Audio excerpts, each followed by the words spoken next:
Putri Liasani, mahasiswi semester 8 jurusan Teknologi Rekayasa Multimedia, Telkom University. Pada saat ini, saya berdomisili di kota Bandung. Dan pada internship di DP Telkom kali ini, saya melamar di posisi desain dan general. Untuk kelebihan saya yaitu mudah beradaptasi, senang belajar, eksplor hal baru, dan fleksibel. Untuk kekurangan saya yaitu ketika saya dihadapkan dengan lebih dari satu pekerjaan, mungkin saya bisa menyelesaikannya dengan tepat waktu dan baik. Namun saya sering melewatkan beberapa hal. Sehingga untuk mengatasi hal tersebut, saya perlu melakukan pengecekan ulang dan mengerjakan hal yang telah saya lewati tersebut. Semasa kuliah, saya termasuk mahasiswi yang cukup aktif dalam mengikuti kegiatan di kampus, yaitu menjadi asisten penelitian dosen, staf ekonomi kreatif di BEM FIT Telkom University, menjadi ketua pelaksana webinar entrepreneurship dengan tema investasi dengan judul Ubah Rebahan Jadi Cuan, serta kepanitiaan yang lainnya.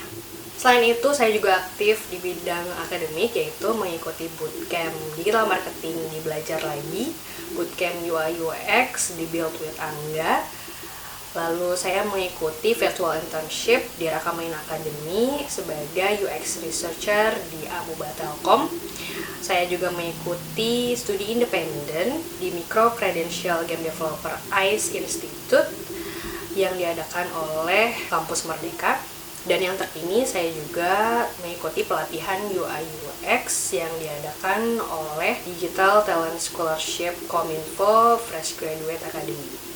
Saya tertarik internship di DDB Telkom karena saya ingin mendapatkan pengalaman sebelum saya lulus kuliah. Selain itu, saya juga ingin menerapkan dan mengimplementasikan apa yang telah saya dapat di bangku kuliah. Serta saya ingin mengembangkan skill saya, baik hard skill dan juga soft skill. Sehingga saya berkomitmen dan yakin akan memberikan yang terbaik ketika on job nanti. Pilih saya ya, recruiter. Kesibukan saat ini yaitu saya mengambil mata kuliah akhir, yaitu proyek akhir.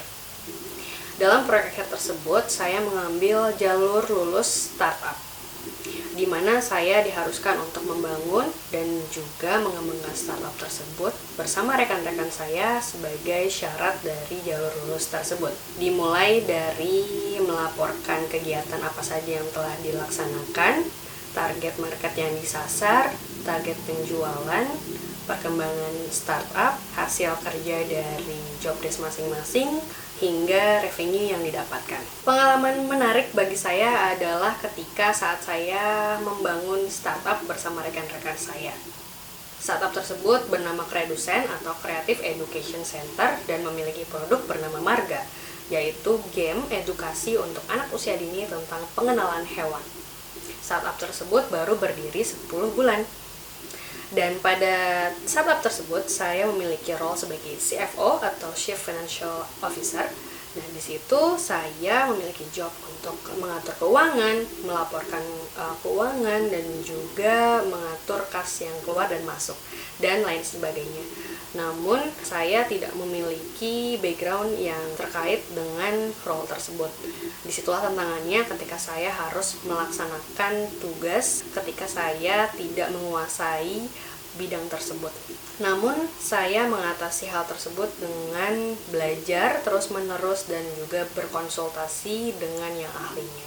Hingga saya pun berprogres terus-menerus. Role saya sebagai CFO tidak hanya mengatur keuangan saja, tapi saya juga dituntut untuk membantu kegiatan operasional dikarenakan kekurangan personel. Saya bertugas juga untuk membeli bahan baku, bahan pendukung, mempersiapkan event atau kegiatan. Lalu saya juga mengikuti kegiatan promosi dan mengunjungi target market kami. Lalu saya mengisi suara di game kami, dan juga yang terakhir saya juga ikut menganimasikan karakter di game kami. Event-event di startup tersebut biasanya dilakukan secara mendadak, minimal 4 hari sebelum kegiatan hari H-nya begitu. Dan dalam menghadapinya saya perlu untuk dengan sigap mengorganisir dan membuat list prioritas yang saya butuhkan untuk mencapai goals yang saya tetapkan di awal. Lalu dari kegiatan startup tersebut tidak jarang terjadi perselisihan, perbedaan pendapat, dan masalah. Namun ketika semua itu terjadi, diperlukan diskusi dengan kepala dingin dan juga tukar pendapat sehingga dapat dihasilkan solusinya. Yang paling penting adalah terus memperbaiki komunikasinya. Sehingga akhirnya kegiatan startup dapat berjalan dengan baik dan lancar, dan yang paling penting adalah kita dapat mendapatkan feedback yang baik. Selama saya berkuliah dan bergabung dengan startup, saya telah berpengalaman dalam mengoperasikan beberapa tools, yaitu Adobe Photoshop 8, Adobe Illustrator 8, Figma 8, Canva 8, Adobe Premiere Pro 7, Adobe After Effects 7, Audacity 7, dan Microsoft Office 8. Sekian video resume dari saya. Terima kasih atas perhatian dan kesempatannya. Besar harapan saya untuk mendapat kabar baik dengan segera. Assalamualaikum warahmatullahi wabarakatuh.